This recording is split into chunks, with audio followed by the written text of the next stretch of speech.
നമസ്കാരം. ജയശങ്കർ, വള്ളൂരാട് മാട്രിമോണിയൽ, ഒറ്റപ്പാലം.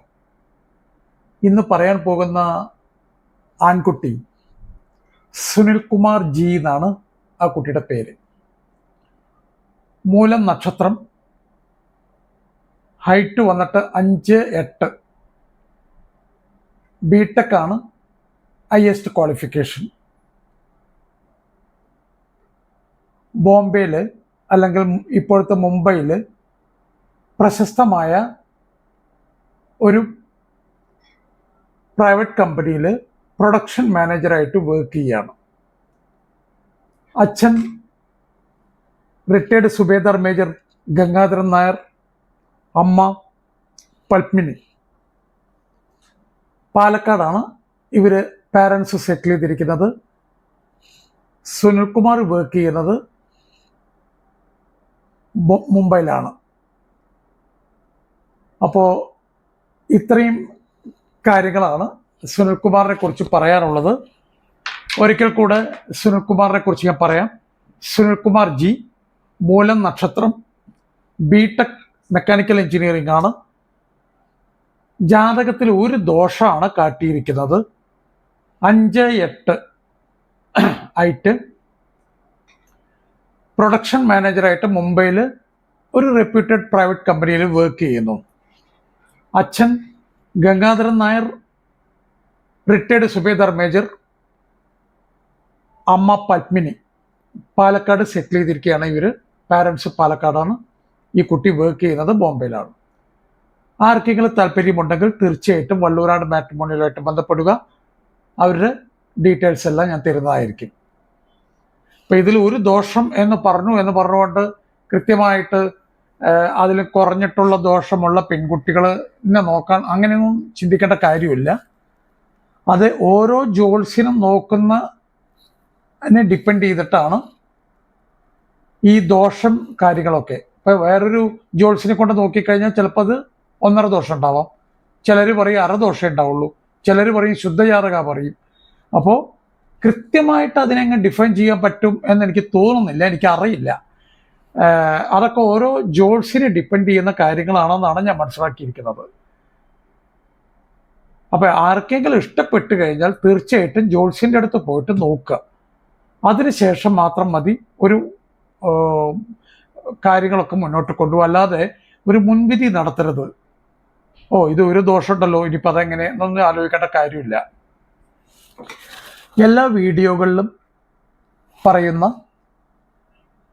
1-2 കാര്യങ്ങൾ ഈ വീഡിയോയിൽ പറയാൻ ആഗ്രഹിക്കുകയാണ്.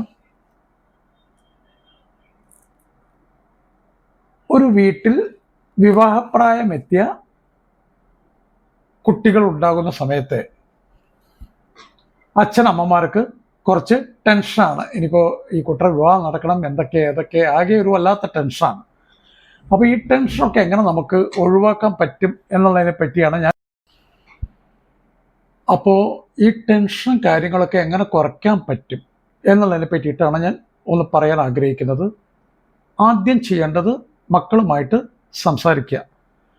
മക്കളുമായി സംസാരിക്കുമ്പോൾ അവർക്ക് പല അഭിപ്രായങ്ങളും പറയാനുണ്ടാകും. ഹൈറ്റ് എത്ര, വെയിറ്റ് എത്ര വേണം,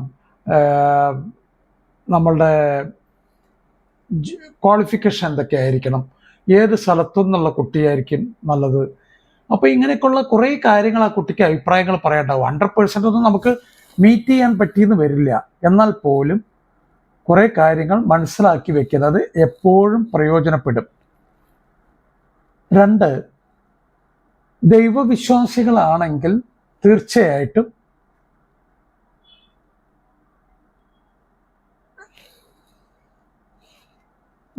ധർമ്മദൈവങ്ങൾ, കുടുംബക്ഷേത്രം, അങ്ങനെയൊക്കെയുള്ള പലതും ഉണ്ടാവും നമ്മുടെ നാട്ടിൽ. വെളുത്തങ്കാവ്, നാഗങ്ങൾ, ഇവരൊക്കെ നന്നായിട്ടൊന്ന് പ്രാർത്ഥിക്കുക. അതിനുശേഷം നല്ലൊരു പ്രൊഫൈൽ ഉണ്ടാക്കുക. പ്രൊഫൈൽ ഉണ്ടാക്കുമ്പോൾ ശ്രദ്ധിക്കേണ്ടത് കഴിയാവുന്നത്ര ജാതകത്തിൻ്റെ കാര്യങ്ങൾ കൂടുതൽ പറയാതിരിക്കുക. കാരണം അറിയാത്ത കാര്യങ്ങളെക്കുറിച്ച് കൂടുതൽ എഴുതാതിരിക്കുക. ആ നാൾ ചേരില്ല, ഈ നാൾ ചേരില്ല, 7 ചൊവ്വ, കുജദോഷം, രാഹുദോഷം, ഇതൊന്നും എഴുതണ്ട. കാരണം വായിക്കുന്ന ആളുകൾക്ക് പേടി ഉണ്ടാവരുത്. ഇതൊക്കെ വായിക്കുമ്പോൾ അയ്യോ ഇനിയിപ്പോൾ ഇത് അപകടമായി പോകുമല്ലോ എന്നൊന്ന് ചിന്തിക്കാനുള്ളൊരിട വരരുത്. അപ്പോൾ വളരെ ശ്രദ്ധിക്കണം. ഇത് ചെയ്യുന്ന സമയത്ത്, പ്രൊഫൈൽ ഉണ്ടാക്കുന്ന സമയത്ത് വളരെ ശ്രദ്ധിക്കണം. പ്രൊഫൈലിൽ തന്നെ ക്വാളിഫിക്കേഷൻ്റെ ഇതിൽ എഴുതുന്ന സമയത്ത് ഏത് കോളേജിൽ നിന്ന് പാസ്സായി എന്ന് എഴുതുന്നത് എപ്പോഴും ഉപകാരപ്പെടും, നല്ലതായിരിക്കും. അതേപോലെ സാലറി എത്ര കിട്ടുന്നുണ്ട് എന്നുള്ളത് കൃത്യമായിട്ട് എഴുതാൻ ശ്രമിക്കണം. പലരും ടേക്ക് ഹോം സാലറിയാണ് എഴുതുന്ന കാണുന്നത്. അങ്ങനെയല്ല. ഓഫർ ലെറ്ററിൽ പറഞ്ഞിട്ടുണ്ടാവും നിങ്ങളുടെ സാലറി ഇത്രയാണെന്നുള്ളത്. അത് നിങ്ങൾക്ക് കിട്ടുന്ന എല്ലാ ആനുകൂല്യങ്ങളും അടക്കമായിരിക്കും ഈ ഓഫർ ലെറ്ററിൽ അത് പറയുക. അത് കൃത്യമായിട്ട് എഴുതാൻ ശ്രമിക്കണം. ഇതെല്ലാം കഴിഞ്ഞു കഴിഞ്ഞാൽ നല്ലൊരു മാട്രിമോണിയലിനെ കണ്ട് രജിസ്റ്റർ ചെയ്യുക. നല്ല മാട്രിമോണിയൽ എന്ന് പറഞ്ഞാൽ ഒന്നോ രണ്ടോ ആളെങ്കിലും നല്ലൊരു അഭിപ്രായം പറയുന്ന മാട്രിമോണിയലിൽ പോയിട്ട് രജിസ്റ്റർ ചെയ്യുക. അതിനുശേഷം പ്രൊഫൈലുകൾ വരുന്ന സമയത്ത് ആ പ്രൊഫൈലുകൾ കുട്ടികൾക്ക് കാട്ടി കുട്ടികൾക്കത് ഓക്കെ ആണെങ്കിൽ ഫർദർ ഡിസ്കഷനിലേക്ക് പോവുക. ഇനി ഫർദർ ഡിസ്കഷനിൽ പോയി കുട്ടികൾക്ക് ഓക്കെ, വീട്ടുകാർക്ക് ഓക്കെ, എല്ലാം ഓക്കെ ആയി കഴിഞ്ഞു, ജാതകം നോക്കി. ജാതകം നോക്കുന്ന സമയത്ത് ചിലപ്പോൾ ജ്യോത്സ്യൻ പറയുകയാണ് ഇത് ചേർക്കാൻ പറ്റില്ല എന്ന് പറഞ്ഞാൽ അടുത്ത ജ്യോത്സ്യനെ കാണണം. 4 or 5 ജ്യോത്സ്യൻ്റെ അടുത്തേക്കെങ്കിലും പോകണം. ഏതെങ്കിലും ഒരു ജ്യോത്സ്യൻ പറയുകയാണ് ഇത് വെച്ച് മുന്നോട്ട് പോയിക്കോളൂ എന്ന് പറഞ്ഞാൽ തീർച്ചയായിട്ടും മുന്നോട്ട് പോകണം.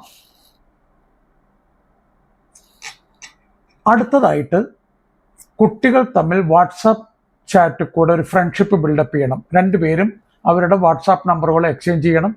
നന്നായിട്ട് സംസാരിക്കുക കുട്ടികൾ. ആദ്യം ചോദിക്കേണ്ടത് വല്ല ലവ് അഫെയറും ഇപ്പോൾ ഉണ്ടോ?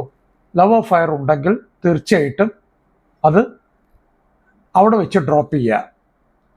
രണ്ടാമത്തെ കാര്യം, കുടുംബപരമായിട്ടുള്ള എല്ലാ കാര്യങ്ങളും, അതായത് ഫാമിലി ബാക്ക്ഗ്രൗണ്ട് എന്ന് പറയും.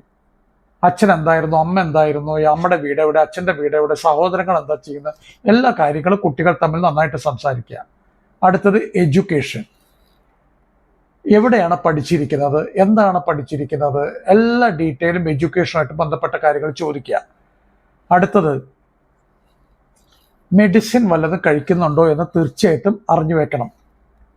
അതൊന്നും ഒരു നെഗറ്റീവായിട്ടുള്ള കാര്യമല്ല, മറിച്ച് അറിഞ്ഞു വെക്കുക എന്തെങ്കിലും മെഡിസിൻ കഴിക്കുന്നുണ്ടോ. ഇനി അഥവാ ചോദിച്ചിട്ടില്ലെങ്കിൽ പോലും കഴിക്കുന്നുണ്ടെങ്കിൽ നിങ്ങൾ അങ്ങോട്ട് പറയണം. അടുത്തത് അമിതമായ ലോണുകൾ വല്ലതും ഉണ്ടോ, ബാങ്കിങ്ങോ EMI വല്ലതും ഉണ്ടോ എന്ന് മനസ്സിലാക്കണം. ചിലപ്പോൾ ഒരു ഫ്ലാറ്റ് വാങ്ങിച്ചിട്ടുണ്ടാകാം, ആ ഫ്ലാറ്റിൻ്റെ EMI ഉണ്ടാകാം. അതൊരു നല്ല ഇൻവെസ്റ്റ്മെൻറ്റാണ്, അതൊരു തെറ്റായിട്ട് പറയാൻ പറ്റില്ല. അപ്പോൾ അതൊക്കെ ഒന്ന് അറിഞ്ഞു വെക്കുക. നന്നായിട്ട് സംസാരിക്കുക. അച്ഛൻ, അമ്മ, കുട്ടികൾ നന്നായി സംസാരിച്ച് ഒരു കംഫർട്ട് സോണിൽ എത്തുന്ന വരയ്ക്ക് പെണ്ണ് കാണാൻ പോകരുത്. കംഫർട്ട് സോണിൽ എത്തിക്കഴിഞ്ഞു കഴിഞ്ഞാൽ കഴിയാവുന്നത്ര പുറത്ത് വെച്ച് കാണണം എന്നാണ് എൻ്റെ വ്യക്തിപരമായ അഭിപ്രായം. പുറത്ത് വെച്ച് കണ്ട് സംസാരിച്ച് അവർ നല്ലൊരു ഫ്രണ്ട്ഷിപ്പായി കഴിഞ്ഞാൽ മാത്രമേ വീട്ടിലോട്ട് പെണ്ണ് കാണാൻ വിളിക്കാവൂ. ഇല്ലെങ്കിൽ അതൊരു സുഖമുള്ള പരിപാടിയല്ല. വെറുതെ വന്നിട്ട് ചായ കുടിക്കുക, കാപ്പി കുടിക്കുക, ലഡു കഴിക്കുക, എന്നിട്ട് പിറ്റേ ദിവസം പോയിട്ട് നോ എന്ന് പറയുന്ന ഒരു ഏർപ്പാട് അത്ര സുഖമുള്ള പരിപാടിയല്ല. അപ്പോൾ കഴിയുന്നതും നന്നായി സംസാരിച്ച് എല്ലാം ഉറപ്പ് വരുത്തിയതിന് ശേഷം മാത്രം തിരക്ക് പിടിക്കാതെ ചെയ്യേണ്ട ഒരു മംഗളകർമ്മമാണ് വിവാഹം. അപ്പോൾ എന്താണ് സംഭവിക്കണമെന്ന് പറഞ്ഞു കഴിഞ്ഞാൽ ദാമ്പത്യ ജീവിതം നല്ല ഭംഗിയായിട്ട് മുന്നോട്ട് പോകുന്ന കാഴ്ച കാണുന്നുണ്ട്. റിട്ടയർഡ് ആയിട്ടുള്ള പാരൻസിന് നല്ല സ്വസ്ഥമായിട്ടുള്ള റിട്ടയർഡ് ലൈഫ് മുന്നോട്ട് കൊണ്ടുപോകാൻ പറ്റുന്നുണ്ട്. ഇതൊക്കെ തന്നെയാണ് അതിൻ്റെ ഗുണങ്ങൾ. എല്ലാവർക്കും മംഗളാശംസകൾ. നന്ദി, നമസ്കാരം. ജയശങ്കർ, വള്ളൂരാട് മാട്രിമോണിയൽ, വട്ടപ്പാലം.